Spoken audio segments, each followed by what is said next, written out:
ታስታውሳለህ? በልጅነታችን ደረት ላይ ተኝቼ እንደሙል። አዎ በጣም ልጅነት እኮ በጣም ደስ ይላል። ያኔ ግን በልጅነታችን ሳቅፍ ማስለቀቅ አትፈልግም ነበር። በደንብ አስታውሳለሁ። ማታ ራሱ በግድ አልነበር ምን ላቀቀው። በጣም ደስ የሚል ከንጹህ ልብ ጋር አይደል? አሁን ግን አደግንና ተቀየረን አለ ዘፋኙ ራሱ። ምንም የተቀየረ ነገር የለም። በጣም ብዙ ነገር ተቀይሯል። አድገናል። ህይወት በትንሹም ቢሆን ገብቶናል። እንደዛ አይመስልሽም? ማደጋችን ነው። አሁን ግን እኔ ጋር ምንም የተቀየረ ነገር የለም። አሁንም እንድታቅፈኝ እጄን ይዘኸኝ እንድትዞር ፈልጋለሁ። እንዴ አሁንማ እንዴት ይሆናል? ካዲያ ጥሩ ነው አለየው። ብዙ ደስ የሚሉ ነገሮች እናያለን። ማለት አሁን ከድሮ የበለጠ ላስደስት እችላለሁ። አልገባኝም። እንዳይገባ ከፈለክ ነው እንጂ ገብቷል። ያው ሁለታችንም የራሳችን የሆነ ህይወትና ምኞት አለን ብዬ ነው። ምኞቴም ህይወቴም አንተ ብቻ ነህ። ያኔ በጻንነት ስሜት ያሰብነው እኮ ሌላ ነው። እኔ ግን እኮ ሁሌ ነው ስላንተ ማስበው። ይሄማ ሊሆን አይችልም። በቃ እኔ ወደ ቤት ልመለስ። እሺ እመጣለሁ፣ አይዟችሁ። አሁን እሷ እኮ የከጀለችውን የምታገባ መስሏታል። ጉዷን አላወቀች። እንኳን በሱ ሰበብ እጄ መጣችልኝ እንጂ አንዴ ማን ይለቃታል? ለንጉስ ደወልክለት? አዎ ነግሬዋለሁ። ዝግጅታቸውን ጀምረዋል። ቶሎ አፍጥነው በለው። ልጅቷ ሀሳቧን ሳትቀይር የዛ ጎረምሳ ከተሜ ሽማግሌ ቶሎ ሳይልቅ ቶሎ ፍጠን በለው። ጉዷን አልሰማች። የኔ አበባ ተደስታ ልቧን ሐሴት ሞልቶታል። ተዋት እሷን እባክህ።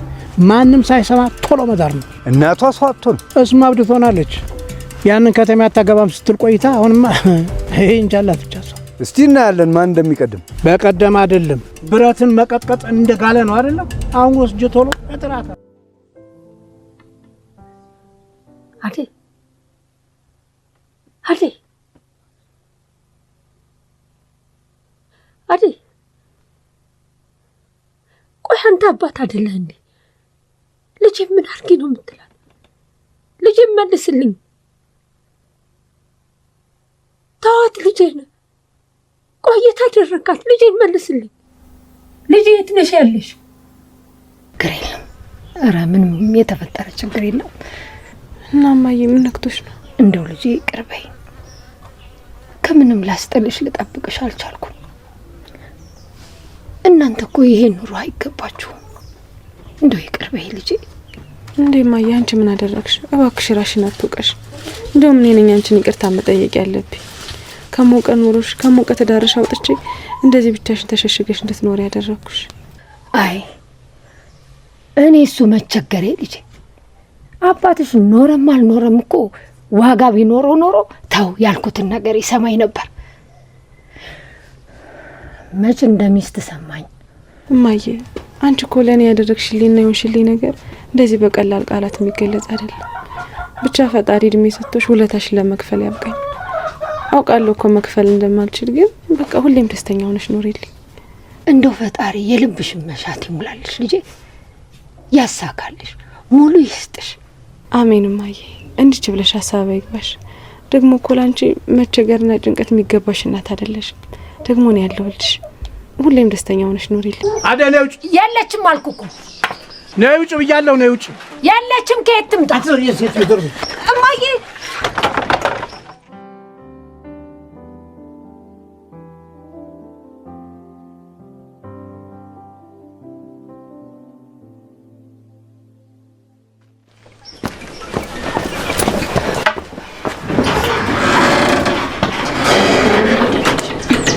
እማዬ ደህና ነሽ? እኔ ደህና ነኝ። ልቅ ሂጂ ነይ ለትሽ ድረሽና እመብያለሁ። ያዛት እንዳታመልጥ ያዛት እንዳታመልጥ። አንቺ አባዬ እባክህ እንደዚህ አታድርግ። አንቺ ምን አባሽ ጎሎብሽ ነው? ምን ጎሎብሽ ነው? ኧረ አንቺ ሎግ ማድረግ አበቃሻል። አንቺ ላይ ትያለሽ። አንቺ ስድ ታንክኛ ላሳረፍሽ። አሁን እዚህ እንዴ አርጋ ያሳደኩሽ ሎግ ማድረግ አበቃሻል። ብያንቺ አንቺ ማፈሪያ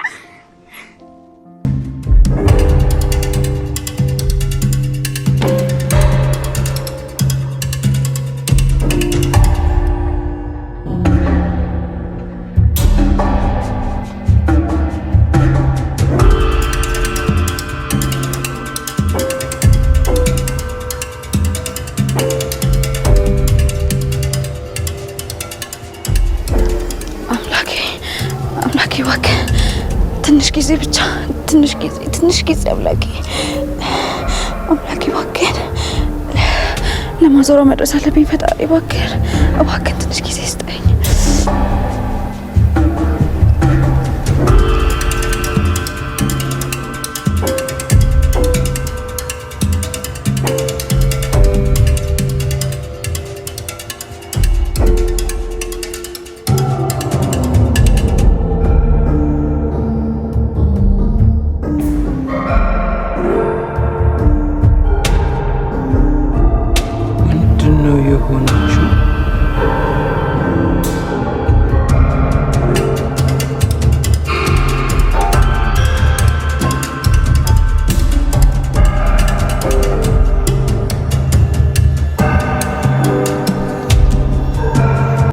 እንደጨረስኩ ተረዳሁ። ቀጣዩ እርምጃዬ ግልጽ ነበር። አመጽ። ሰው በሰባዊነቱ እንዲሁም በስራውና በላቡ ማግኘት ያለበትን ማግኘት እንዳይችል ሲደረግና ኢፍትሃዊነት ሲነግስ ያምጻል።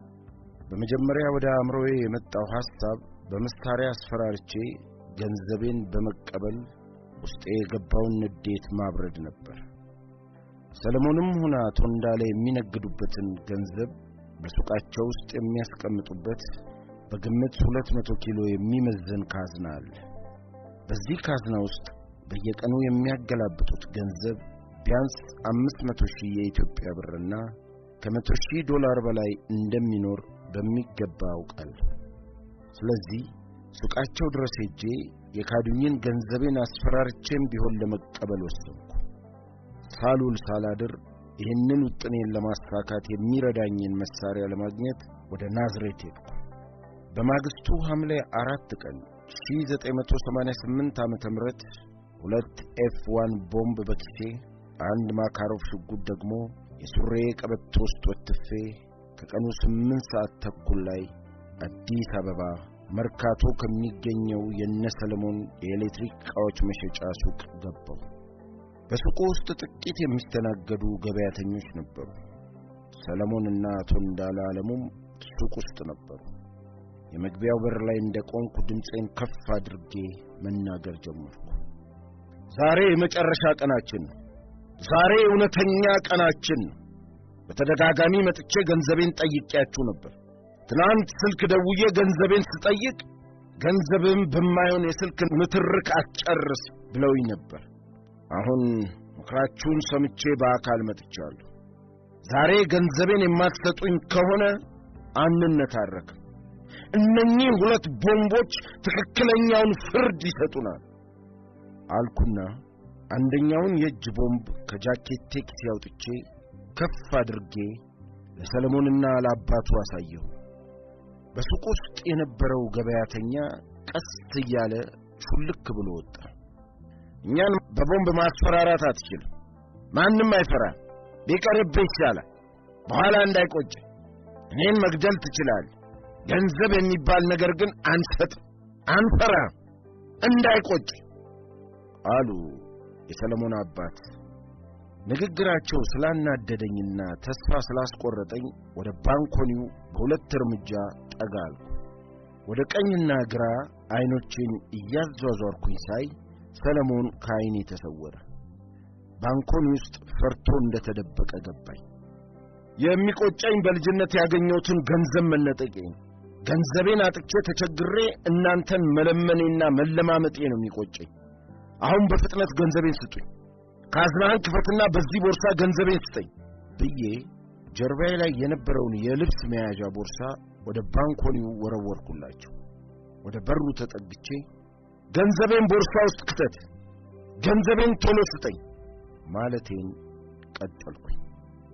የፈለከውን ብትል 70 ሳንቲም አልሰጥም ያሉ የሰለሞን አባት አቶ እንዳለ ፈርጠም ብለው አስፈራርቼ ገንዘቤን የመቀበል እቅዴና እምነቴ ባለመሳካቱ አቶ እንዳለ የማይሆን ድርቅና ይበልጥ ንዴት ውስጥ ገባ። ከእንግዲህ ወደ ኋላ መመለስ የለብኝም። ያለኝ አማራጭ የቦምቡን ቀለበት መንቀልና በዚህ በተነቀለው ቦምብ ማስፈራራት። መቼም እምቢ አንሰጥህም ካሉ ቦምቡ ሳይፈነዳ ቀለበቱን ወደ ነበረበት መመለስ የተማርኩትና የሰለጠንኩበት በመሆኑ ራሴን ማረጋጋት ጀመርኩ። አቶ እንዳለ ባንኮኒ ውስጥ ቆመው በሕግ አምላክ ምንም ገንዘብ ነገ የለም እያሉ ካዝናውን ለመክፈት ሲሉ ቀለበቱ የተፈታው ቦምብ እጄ ላይ ለጥቂት ደቂቃዎች ሳይፈነዳ መቆየት ይችላል። ገንዘቤን የሚሰጡኝ ከሆነ ማናችንም ላይ ጉዳት ሳይደርስና ሳይፈነዳ ቀለበቱን ወደ ነበረበት መልሰዋለሁ። ገንዘቤን ለመስጠት ፈቃደኛ ካልሆኑ ግን ሁላችንም እዚህ ሱቅ ውስጥ እናልቃለን ብዬ ሁለተኛውን ቦምብ ከደረት ኪሴ አወጣሁ። አቶ እንዳለ አለሙ እሺ ገንዘቤን ልስጥህ እያሉ ወደ ባንኮኒው ተጠጉና ድንገት 2 ባዶ ካርቶኖች ፊቴ ላይ ወረወሩብኝ። ከዚያም እየሮጡ ከባንኮኒው በመውጣት ተጠመጠሙብኝ። ሁለቱም እጆቼ የተነቀሉ ቦምቦች ይዘው ስለነበር ስንገዳገድና ስወድቅ አንደኛው ቦምብ ፈንድቶ የሱቁን መስኮት በተነ። ሁለተኛው ቦምብ ከሱቁ ውጭ በበር በኩል ወጥቶ ሜዳው ላይ ፈነዳ። አቶ እንዳለ በቦምብ የተከፈተውን መስኮት አይተው በዛው በኩል እየሮጡ ከሱቁ ወጡ። መስኮቱና ግድግዳው ፈርሶ ስለነበረ የአፈርና የአቧራ ብናኝ ቤቱን እንደጨሳፈነ። በሱቁ ውስጥ ያሉ ዕቃዎች በሙሉ ተሰባብረው ደቀዋል። እኔ ግን ምንም አልሆንኩ። ወዲያውኑ 4 ፖሊሶች መጥተው 2 እጆቼን ጠምዝዘው መሬት አስተኙ። በግንባሬ መሬት ላይ ደፍተው 2 እጆቼን በካቴና ወደ ኋላ አስረው ቀና አድርገው አቆሙኝና ከሱቅ ወደ ውጭ ስንወጣ በውጭ በኩል ተዘርሮ የተኛ ሰው አየሁ። በአካባቢው የነበረው ሰው ይጫጫሃል። ፖሊስ እኔን እየገፋ ወደ ፖሊስ ጣቢያ ሲወስደኝ አንገቴን አዙሬ ወደ ኋላ የተመለከትኩ። በር ላይ አደጋ የደረሰበት የሰለሞን ወንድም ዮሴፍ እንዳለ መሆኑን ተረዳሁ። ዮሴፍን የአካባቢው ሰዎች ተረባርበው ሲያነሱት በጣም ደክሞ ነበር። ነጭ ሸሚዙ በደም ርሷል። ዮሴፍና እኔ በዚያች ቅጽበት ውስጥ አይን ለአይን ተያየ። ወዲያውኑ ሀፍረት ተሰማኝ። እኔ ምን አደረኩኝ ያለኝ መሰለኝ። አንተ ጨካኝ ያለኝ መሰለኝ። ፊቴን ወደ ጣቢያው አዙሬ ስራመድ ዮሴፍ ብቻ ነበር በህሊና የሚመላለስብኝ። እንዳይሞት ተመኘው። የራሴ ነፍሴ ጠላችኝ መሰለኝ። አካሌ በድን ውሃ ሆነ።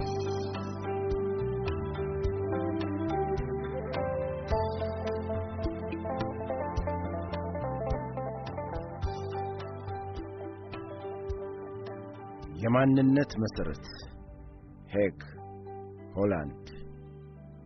ጆሃና ለመጀመሪያ ጊዜ የልጇን አባት ዊሊያም ሁክን ያገኘችበትን አጋጣሚ መቼም ቢሆን አትረሳው። ወቅቱ የጸደይ ወራት እንደነበር ታስታውሳለች።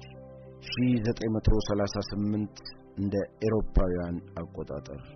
በሄግ ሰፋፊና ረጅም ዕድሜ ባስቆጠሩ ጎዳናዎች ላይ በእግሯ ሞቅ ወዳለችው ከተማዋ እምብርት ስትጓዝ በፀሐይዋ ሙቀት የተነሳ ደክሟት ነበር።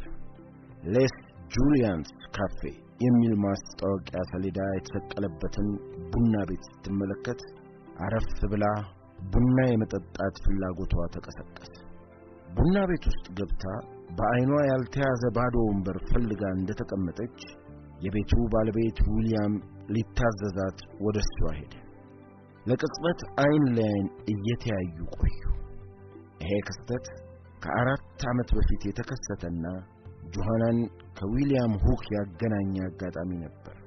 በወቅቱ ጆሃና የምትኖረው በዴቨንተር ሲሆን ገና ዶሜስቲክ ኢኮኖሚ ትምህርቷን መጨረሷ ነበር። የ21 ዓመት ዕድሜ የነበራት ጆሃና ከ23 ዓመቱ መልከ-መልካም ወጣት ዊሊያም ሁክ ጋር በፍቅር ለመውደቅ ብዙ መቆየት አላስፈለጋትም። ሁለቱም በፍቅር ከነፉ። ይህ ፍቅራቸው ከወራት በኋላ በጋብቻ ተጠናከረ። ሁለቱም ከፍተኛና ተመጣጣኝ ክብር ከሚሰጣቸው ወግ አጥባቂ ነጭ ደች ቤተሰቦች የተገኙ ጥንዶች ነበሩ። የዊሊያም አባት በርናንድ ሁክ የታወቀ ሀብታም ስለነበር ለልጁ ሌስ ጁሊያን ካፌን በስጦታ አበረከተለት። በዚያም ባሻገር ዊሊያም በካቶሊክ ቤተክርስቲያን ምልመላ ለ4 ዓመት የባህር ኃይል ስልጠና ወስዶ በክርስቲያን ፓርቲና በግራ ክንፍ የፖለቲካ ፓርቲ አባል ሆነ። አባቱ በርናንድ ሁክ ለንግስቲቷ ቤተሰብ የቀረበና በዚህም የንግድ ተጠቃሚ የሆነ ቤተሰባዊነትን የመሰረተ ሀብታም ነጋዴ ነበር። በርናርድ ሁክ ይህን የዘር ሐረግ የሚያስረዳና ለልጅ ልጅ የሚሆን ማስታወሻ ጽፎ ለዊሊያም ሁክ ሰጥቶታል። የሁክ ዘርና ቤተሰብ በሰሜናዊ የሆላንድ አካባቢ የሚገኝ ትልቅ የዘር ግንድ ያለውና የንግስቲቷም ቤተሰብ ነው። ሁለቱ ፍቅረኞች ጋብቻቸውን ለመፈጸም ኢንዶኔዥያ ውስጥ በምትገኝ ውብ ደሴት ሱማትራ ነበር የሄዱት። ሁለቱ ሙሽሮች ኢንዶኔዥያ የሄዱት የአውሮፓ ምድር ከምትሰጣቸው ደስታ የሚልቅ ድንቅ ጊዜን እንደሚያሳልፉ በማመን ነበር። በእርግጥም የኢንዶኔዥያ ሕይወት እነሱ ከሚያስቡት የበለጠ በረከት ልትሰጣቸው እጆቿን ዘርግታ ተቀበለቻቸው። ዊሊያም ሁክ በፓሌምባንግ የጎማ ዛፍ ምርት በሚያመርት ኢንዱስትሪ ውስጥ በአክሲዮን ሽርክናና በተጨማሪም በጥሩ ደሞዝ ተቀጥሮ መስራት ጀመረ። ዊሊያም ከዚህ መደበኛ ሥራው ጎን ለጎን ለደች ባህር ኃይልና አየር ኃይል በጦር አማካሪነት፣ በስልጠና ስልት አርቃቂነት እንዲሁም ለኢንዶኔዥያ አዲስ ምልምል ወታደሮች ስልጠና በመስጠት ይሰራ ነበር። ዊሊያምና ጆሃና በ1939 ሐምሌ 1 ቀን 4 ኪሎ የሚመዝን ጤናማ ወንድ ልጅ ወለዱ። ሕፃኑ ጁፕ ዊሊያም ሁክ በወላጆቹ ፍቅር ሳይለየው ለ2 ዓመት ያህል ከቆየ በኋላ ነው ፍጹም ያልተጠበቀ ሁኔታ የተፈጠረው። በሁለተኛው የዓለም ጦርነት ወቅት ጃፓኖች የሆላንድ ቀኝ ግዛት የነበረችውን ኢንዶኔዥያን ሲቆጣጠሩ ዊሊያም ሁክ ለጆሃና አንዳችም ቃል ሳይተነፈስ በድንገት እንደወጣ ላይመለስ ተሰወረ።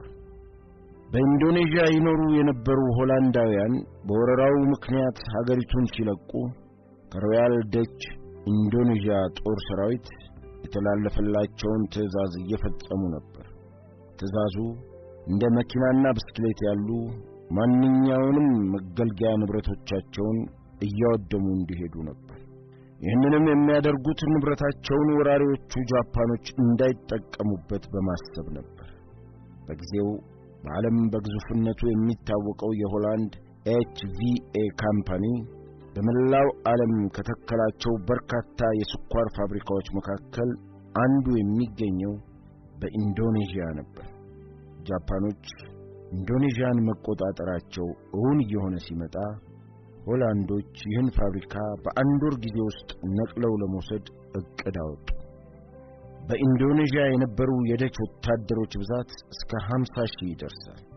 በፋብሪካ ማሽን መቅጠምና መፍታት የሰለጠኑ 1000 ሆላንዳውያን ቴክኒሻኖች በ20 ቀን ውስጥ የፋብሪካውን ማሽኖች በጠቅላላ ፈታተው አካባቢውን ባዶ አደረጉት። ማሽኖቹ በትልልቅ መርከቦች ተጭነው ጉዞ ወደ ምስራቅ አፍሪካዊቷ ሀገር ኢትዮጵያ ሆነ። በወቅቱ በHVA እና በኢትዮጵያ መንግስት መካከል 5000 ሄክታር መሬት ለማግኘት ስምምነት ላይ ተደርሶ ነበር። HVA ለዓመታት ሲሰራበት ከነበረው ኢንዶኔዥያ በመውጣት ፊቱን ወደ ኢትዮጵያ አዞረ። የሆላንድ ኮማንዶዎችም ግዴታቸውን ተወጥተው ኢንዶኔዥያን ለቀው ሲወጡ ጃፓኖች በእነሱ እግር ተተኩ። በ1942 በጃቫ ባህር ላይ ደቾች ከጃፓኖች ጋር ያደረጉትን የሞት ሽረት ጦርነት በሽንፈት አጠናቀቁት። 64,000 የጃፓን ወታደሮች ምስራቅና ምዕራብ ጃቫን ተቆጣጠሩ። ጃፓኖች ኢንዶኔዥያን የምድር ሲኦል አደረጓት። የጦር ጀቶች ሰማዩን ሰንጥቀው ሲበሩ የሚያሰሙት ሰቅጣጭ ድምፅ ጆሮ ያደነቁራል። የታጠቁ የጃፓን ወታደሮች በብዛት ይታያሉ። በፍንዳታ ከፈራረሱት ፎቆች የሚወጣው ጭስ አካባቢውን ገሃነም አስመስሎታል።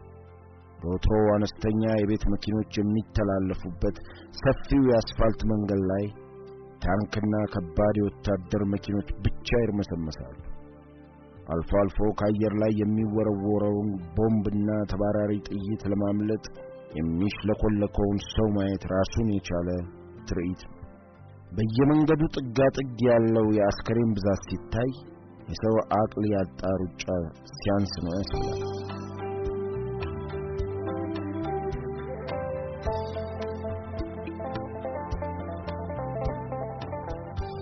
ሁለተኛው የዓለም ጦርነት።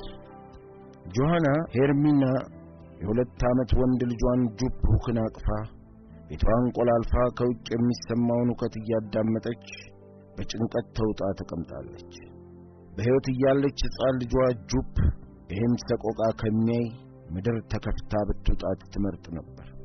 ያላት ብቸኛ አማራጭ መንፈሰ ጠንካራ እንደሆነች መቆየት መሆኑን አምናለች።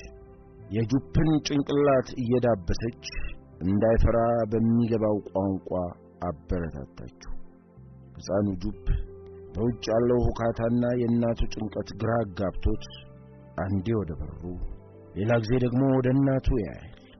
የትርምሱ ምክንያት ለጁፕ ፈጽሞ ሊገባው አልቻለም። አይችልም።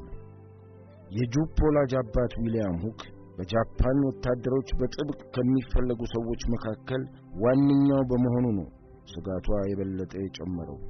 የጆሃና ሄርሚያ ጆሃና ወደ ቤታቸው እየቀረበ የሚመጣ በርከት ያለ የእግር ኮቴ ስትሰማ ጁፕን እንዳቀፈች ጆሮዋን ቀስራ ማድመጥ ጀመረች። ወታደሮቹ መሆን አለባቸው። ከዚህ የተሻለ አስተማማኝ መሸሸጊያ አልነበራትም። አይኖቿን ጨፍና መጸለይ ያዘች። ድምጻቸው መሰማት ሲጀምር በአነጋገር ዘይቤያቸው የጃፓን ወታደሮች መሆናቸውን አወቀች። ያለችበትን ቦታ አውቀውታል ማለት ነው። የክፍላቸው በር በከባድ ምት ተንኳኳ። መልስ አልሰጠችም። አፍታም ሳይቆይ በሩን ገንጥለው ሲገቡ የታጠቁት ጃፓናውያን ወታደሮች ከጆሃናና ከልጇ ጁፕ ሁክ ጋር ተፋጠጡ። ከመሃላቸው አለቃ የሚመስል አንድ በእድሜ ጠና ያለ ወታደር ወደ ጆሃና ጠጋ አለና ትክ ብሎ ተመለከታት። እሷ ግን አቀረቀረች። ሌሎቹ ወታደሮች በየክፍሉ እየገቡ መፈተሻቸውንና መበርበራቸውን ቀጠሉ። ባልሽ የት ነው ያለው? ዊሊያም ሁክ ብሎ ጮህባት። የወታደሮቹ አለቃ ጃፓንኛ በሚመስል እንግሊዘኛው እኔ አላውቅም፣ ስለ እውነት ነው የምላችሁ። እኔ የት እንዳለ አላውቅም። ከዚህ ከሄደ 15 ቀን ሆኖታል አለች በታላቅ ፍርሃት ተውጣ እየተርበተበተች። ባልሽን ለመደበቅ መሞከሩ አያዋጣሽ። በራስሽ ላይ ችግር ከመፍጠርሽ በፊት ለመጨረሻ ጊዜ ልጠይቅሽ፣ ዊሊያም ሁክ የት ነው ያለው? ብሎ አንባረቀባትና አይኑን እያጉረጠረጠ ያያት ጀመረ። እግዚአብሔር ምስክሬ ነው፣ የት እንዳለ አላውቅም። ከፍርሃቷ የተነሳ ድምጿ ይንቀጠቀጥ ነበር። ቀሪዎቹ ወታደሮች ፍለጋቸውን ቢያጠናቅቁም ምንም ነገር ባለማግኘታቸው አንድ ቦታ ተሰባስበው ያለቃቸውንና የጆሃናን ሁኔታ ይከታተላሉ። እንግዲያውስ ጥሩ፣ የት እንዳለ አሁን ታውቂያለሽ አለና ሽጉጡን አውጥቶ ሕፃኑ ጁፕ ጭንቅላት ላይ ደቀነ። ጆሃና እሪታዋን አቀለጠች። የት እንዳለ ልትነግሪን ፈቃደኛ ነሽ? አለ በጣም ተረጋግቶ የወታደሮቹ አለቃ። በዚህ ጊዜ አንዳች መጥፎ ነገር እንደተፈጠረ የገባው ሕፃኑ እናቱን ተከትሎ ማልቀስ ጀመረ። እኔ አላውቅም፣ እባክህ ልጄን አትግደልብኝ፣ እባክህ እኔ አላውቅም። ጆሃና መሬት ተደፍታ እያለቀሰች መለመን ጀመረች። ወታደሩ ለጥቂት ጊዜ ተመለከታትና ሽጉጡን ወደ አፎቱ መልሶ ወታደሮቹን ጠራቸው። ሁለቱንም አሁኑኑ ውሰዷቸው። እኔ እስክመጣ ድረስ ለብቻቸው ይቀመጡ፣ ከማንም ጋር እንዳይገናኙ። ዊሊያም ሁክ በዚህ አካባቢ ሊኖር ስለሚችል ግማሾቻችሁ ፍለጋችሁን አጠናክራችሁ ቀጥሉ ብሎ ትዕዛዝ ሰጣቸውና በፍጥነት ቤቱን ለቆ ወጣ። 3 ወታደሮች ጆሃናንና ጁፕን በትልቅ መኪና ላይ ጭነው ተፈተለቁ። ከ30 ደቂቃ ጉዞ በኋላ ራስታጂ የሚባል የጦር ምርኮኞችና ስደተኞች መኖሪያ ካምፕ ደረሱ። ካምፑ ከጃፓኖች ወረራ በፊት የፕላንቴሽን ትምህርት ቤት የነበረ ነው። ከመኪናው ላይ ያጣደፉ አወረዷትና ወደ ካምፕ ውስጥ ይዟት ገቡ። ሕፃኑ ጁፕ የመኪና ጉዞና ለቅሶ አድክሞት ስለነበር ከእናቱ ደረት ላይ ተኝቷል።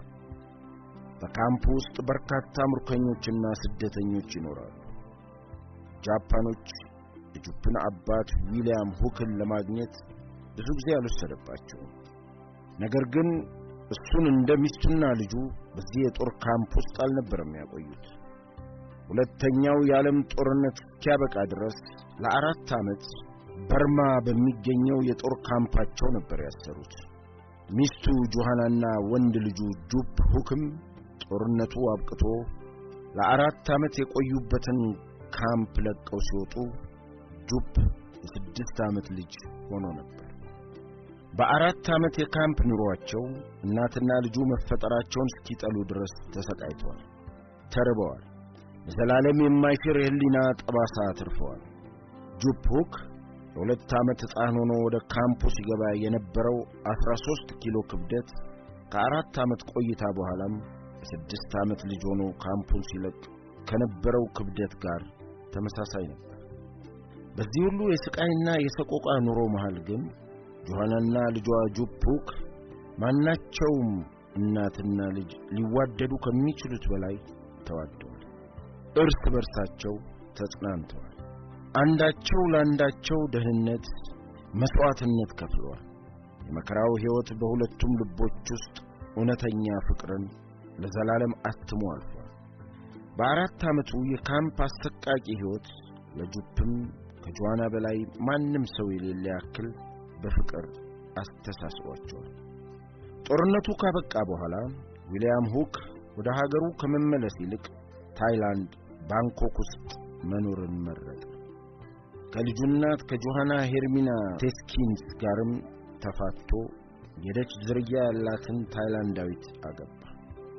ዳግመኛም ወደ ሀገሩ ለመመለስም ሆነ ሌላው ቢቀር አንድ ልጁን ጁፕ ሁክን እንኳን ለማየት ምንም ፍላጎት አልነበረው። ባንኮክ ውስጥ ለሚገኝ አንድ የደች ወተት ፋብሪካ ተቀጥሮ አዲስ ሕይወት ጀመረ።